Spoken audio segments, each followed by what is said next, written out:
We are in Introduction to Statistical Learning, Chapter 7, and we're on question 5, which is the last of the conceptual questions for Chapter 7.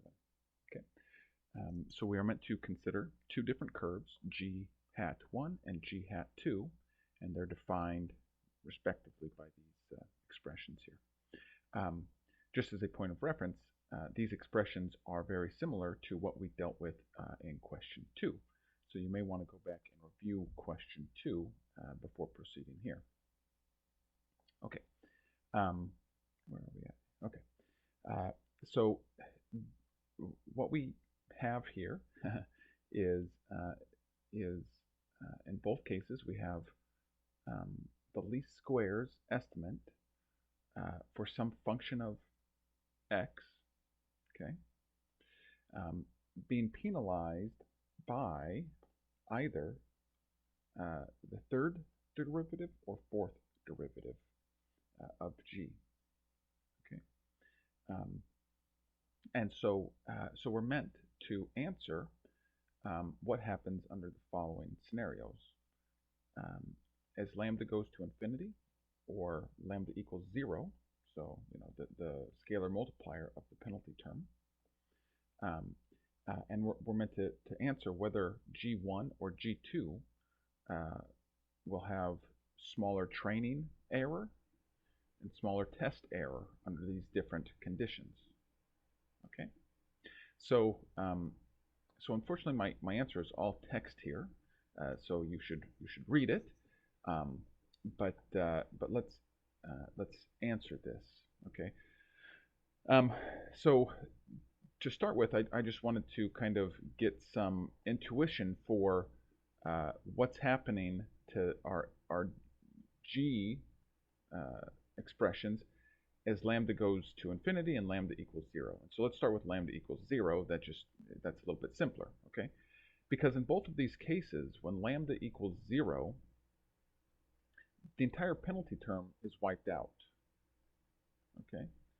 And now in this case, the g that minimizes the entire expression is just the g that minimizes this expression, right? Because this whole part is knocked to 0 for G1 and G2. Okay. Well, then in that case, the G up here, so G1 and G2, are the same expression. Okay, because we're just trying to minimize the same expression, right? So the expression that minimizes this is the same one that minimizes this. Okay, and so that's actually our answer for part C. When lambda equals 0, which has the smaller training error and test error? Well, they're equal expressions, and so they'll perform identically. Okay, but now let's think about what happens. Okay, and I have that written here. Now let's think about what happens as lambda goes to infinity. Okay, well again, we're trying to find the g that minimizes this entire expression. Okay, and so what we would like is, again, to knock this penalty term to be 0.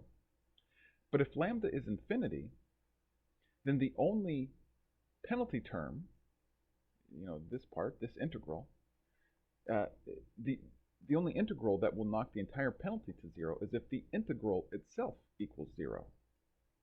Okay, and so here we have the third derivative and the fourth derivative of g, and now the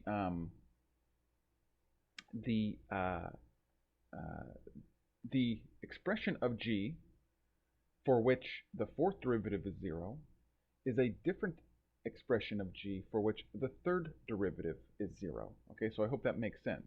This is where we're starting to get some disambiguation between g1 and g2. Let me restate it. In order to minimize, to find the g that minimizes this expression, we need to find an integral for each expression that is 0. Okay, and in order to do that, we need to recognize that the expression of g for which the fourth derivative equals 0 is a different expression than the expression for g of which the third derivative equals 0. Okay, and so let's think about what types of third derivatives and fourth derivatives go to 0. Okay. Well, um, well, if uh, if we have the third derivative, so the third derivative of x to be 0, well then we need g of x to have to be a second degree polynomial. I mean, maybe we don't need to be, but the function that we would most immediately grab for is a second degree polynomial, right? Because you take the second derivative, or you take the third derivative of a second degree polynomial and you get 0. Okay. And in fact, we saw that when we were answering question 2 here. Okay. When we for part D, right? In part D, in part D, we again had g being, or we had the third derivative of g in our penalty term, and in order to wipe that out, we needed a second degree polynomial. So again, you might want to go back and review that question.